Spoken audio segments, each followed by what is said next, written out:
Peace. This is Jamal Robinson with 720astrology.com. Per the norm for me, I'm a little bit late talking about this, but it's still worth dedicating some time to. And that is Mercury stationing direct on January 2nd, 2024. Now, at the time of me recording this, it is 10:09 a.m. Central Standard Time, January 4th, 2024. But it's cool because Mercury is still getting up ahead of steam because it is still sitting at 22 degrees of Sagittarius. So it hasn't really started moving yet. It's just now kind of getting its bearings and the momentum of the retrograde motion is being redirected as it moves direct, which we can kind of feel this in life right now where things kind of slow, but slowly kind of picking up momentum. But this Mercury retrograde is interesting because if we go back to the beginning of 2023, we had Mercury retrograde. At the beginning of the year, it was retrograde at 23 of Capricorn, is where it was on January 1st, 2023. On January 18th, it stationed direct at 8 degrees of Capricorn. Now, the last video I did was talking about the transition from 2023, which is a 7-year, to 2024, which is an 8-year.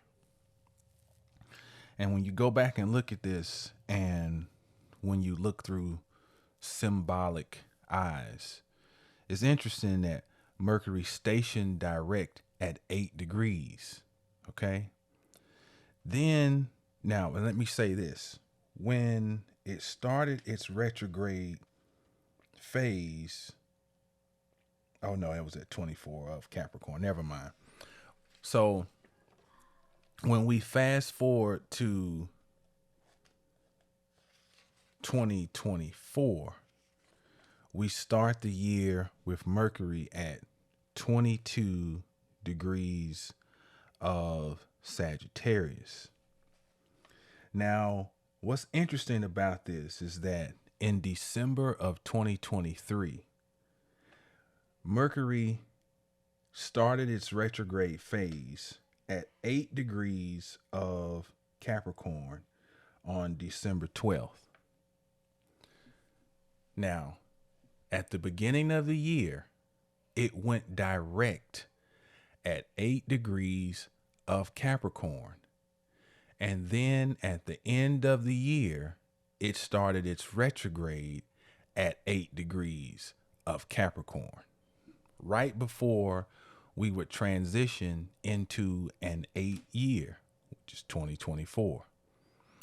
When I'm reading somebody's chart, these are subtle things that I look for that are not necessarily considered to be astrological, meaning I'm looking for synchronicities, which is what astrology is based on. And the person that I must attribute this revelation to is an astrologer named Rick Tarnas, and he's got a what's that book? It's called Cosmos and Psyche. It's a great book. It looks at cycles of history relative to astrological developments. And his premise is that astrology itself is based on synchronicity. And so his book is looking at the synchronicities between historical events and the astrology around those events. So that's why when we're looking at astrological cycles, we're not just looking at well, this is in Capricorn, that's in Sagittarius, and it means this. We're looking for other subtle clues to try to find a through line, to try to find points of connection, as in fortifying the idea and the concept that we often coin as universe. Uni means one, verse means song. So if there's one song that we're participating in, and there's another great book about music of the spheres. I have to pull that out one day, but basically it's the idea that these planetary movements represent a musical composition which we would call a universe, one song, and that each of us is a piece of this whole divine composition. Okay. And so I'm not to go on further on this tangent. The reason I'm paying attention to this is because it's based on the idea that there's a song, there's a composer who's looking to complete some type of musical movement. So at the beginning of 2023, Mercury stations direct at 8 degrees of Capricorn. At the end of the same year, it starts its retrograde phase at the same degree, 8 degrees. Prior to collectively us moving into the year of 2024, which is an 8 year. So Spidey sense, common sense says, let's pay attention to this 8. The 8, as I talked about previously, is a number of regeneration. It is one state regenerating itself, duplicating itself in another state. It is also the end of a cycle, which denotes the beginning. It is death that leads to life. It's the whole Judeo-Christian idea of resurrection. It's embodied in the 8. It's Scorpio. It is giving and then receiving. So it's almost as if Mercury was giving us a clue. And you got to think about Mercury. Mercury is the messenger god that travels between Earth and Olympus. Okay? So Mercury travels between realms. All right? And Mercury deals with the acknowledgement and the perception of, which is sight, the perception of what is around me. It also deals with the ability to sift through and to categorize things and to label. Mercury is discriminatory because it says this is this and that is that. This belongs here, that belongs over there. Mercury is about the communication of ideas. Mercury is about the exchange. Mercury is about learning, which leads to teaching.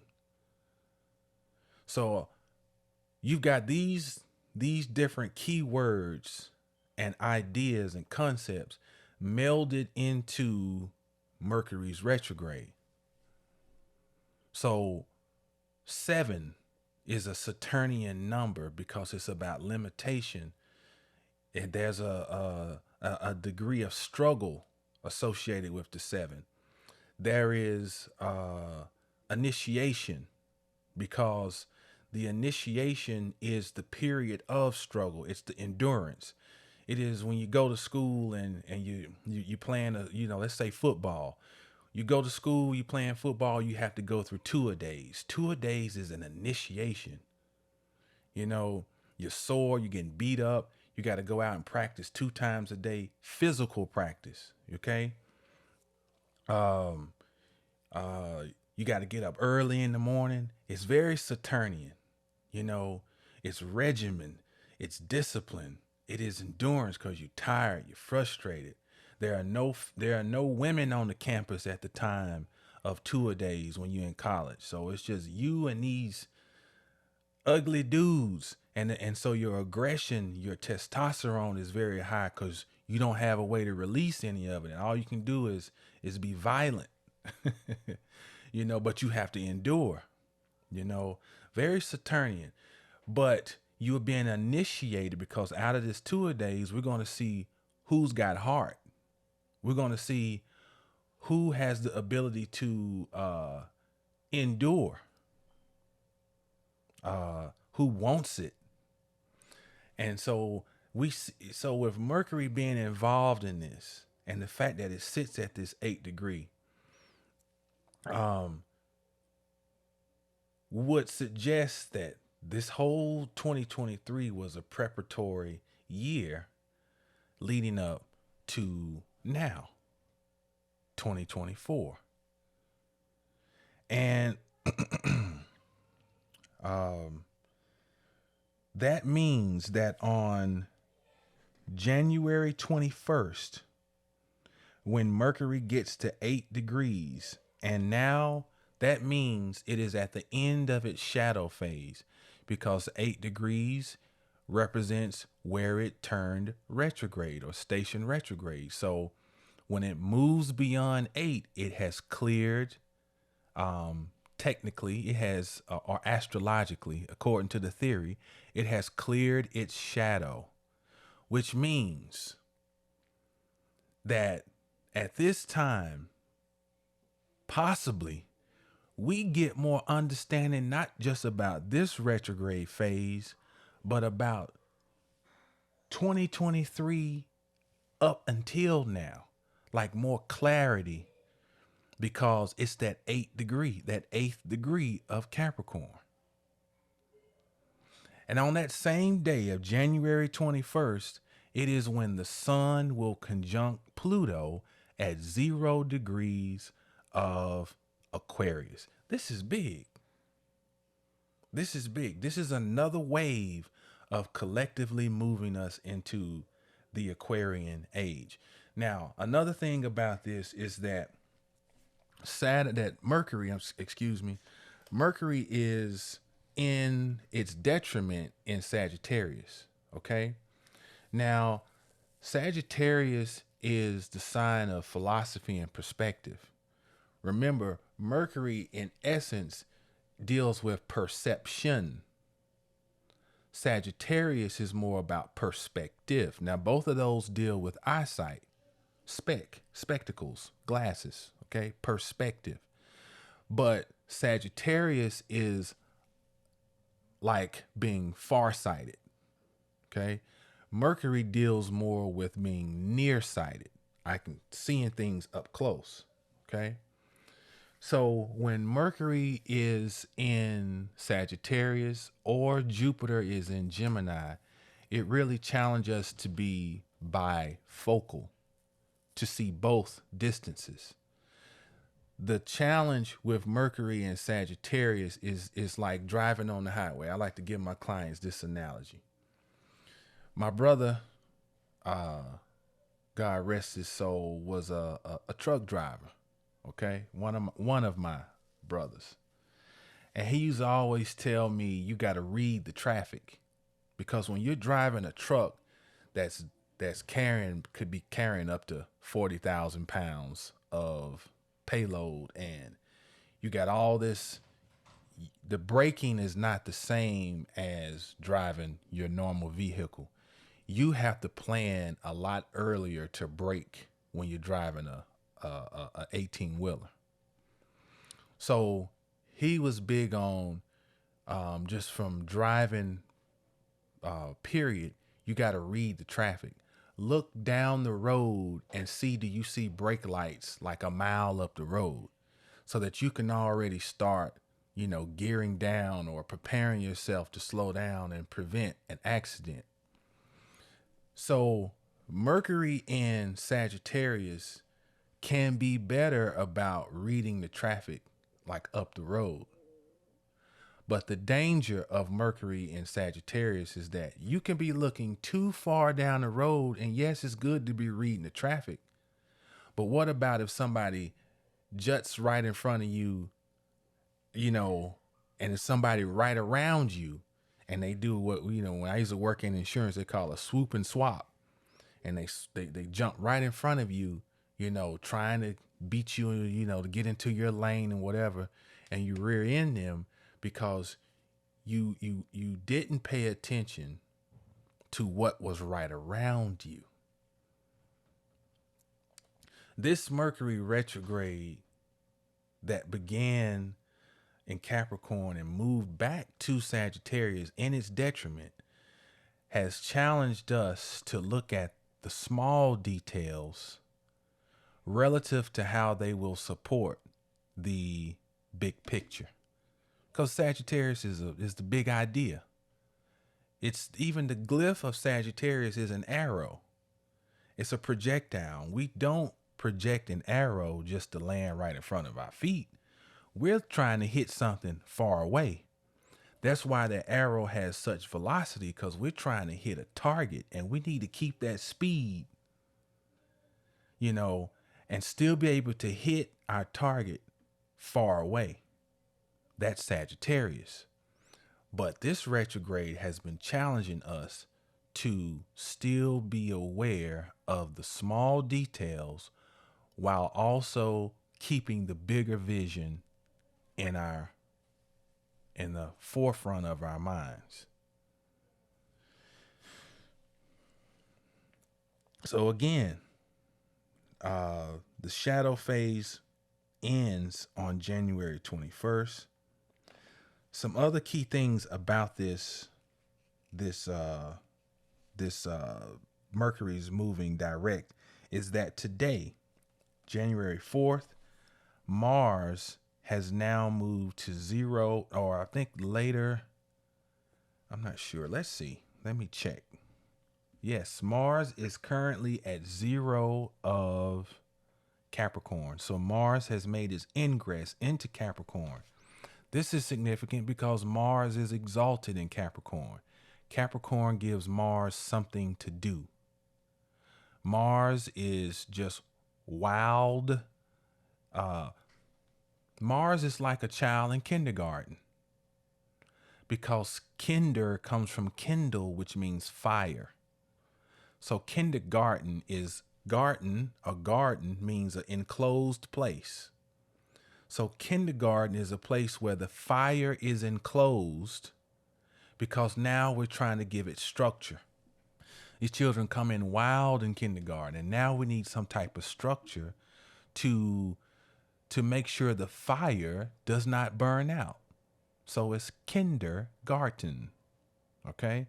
So Saturn is Mars in Capricorn is like the child going to kindergarten. It's like now we're starting to provide some foundation.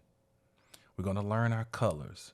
We're going to learn how to hold a pencil. We're going to learn how to write our name and the basic foundation for reading, because this is where we start to build something that lasts, because Mars can be flighty. Mars can start something and not finish it because it's a fire that can burn out. But this gives us staying power. So this is great energy if we utilize it and allow Mars to be shaped as he can through Capricorn. Looking down the road a little bit, on the 12th of January, Mars will get to 5 degrees of Capricorn. It will trine Jupiter at 5 degrees of Taurus. Now, these are two money signs: Capricorn, money, Taurus, money, especially Taurus, resources. Capricorn is structure, status. What am I building? This is a good time to be locked in and I want to see if I can find this quote by Charlie Munger, who passed away towards the end of last year, and he was a Capricorn. Okay, he passed on November 28th, 2023, but here's a quote from an interview he had, I think it was on CBS. Quote, "A few rare opportunities will come. You got to learn how to recognize them when they come and not make too minor a trip to the pie counter when the opportunity is available." Now, I think that's a perfect quote coming from a sun in Capricorn about this upcoming trine of Mars to Jupiter that will be on the 12th of this month. Don't make, be careful not to make too minor a trip to the pie counter. So, in other words, be thoughtful, be deliberate, and be ready if an opportunity presents itself. Hopefully, we've been preparing ourselves all of 2023. And that's where it ties into the Mercury and that eighth degree. 8, the number of regeneration. Okay, now going back to the 10th of January, the moon and Mars will be conjunct, and they will trine Jupiter as well. So there's a lot of, although the moon will be in its detriment, there's still a lot of energy here about advancement and about getting things done, achievement, resources, things of that nature. But also, on the same day, the sun will be at 19 of Capricorn in a trine to Uranus at 19 of Taurus. So this could be aha moments. This can be ideas, sudden inspiration. All right. No gifts come without challenges. So next week we'll also, and this between the 9th and the 12th of January, we will also have a difficult sesquiquadrant. Sesquiquadrant means a square and a half. A square is 90 degrees, and if you add a half square to that, which is 45 degrees, it equals 135. That's called a sesquiquadrant, or a square and a half, a square and another half square, which produces effect similarly to a square. So it's difficult. So Mars, when it gets between 3 and 6 degrees of Capricorn, will be in a sesquiquadrant to Uranus at 19 degrees of Taurus. So here we go. We got Mars in Capricorn, where Capricorn is trying to teach Mars about patience. But Mars will be in a hard aspect to Uranus, which produces anything but patience. So we're going to be some type of way. There may be some type of test. There may be feelings of angst, of irritability, because the moon will also be part of this sesquiquadrant at some point as it moves through around 4 and 5 degrees of Capricorn. So it's going to be a challenge. It's going to be a test of our patience. And so there may be the sight of victory. We may see the victory and may feel like, get out of my way, I got to get to it. And so any little disruption can cause a greater degree of angst. And there probably will be some type of disruption because that's Uranus. It's disruptive. But we must not lose sight of the other beneficial things that are in place at that time.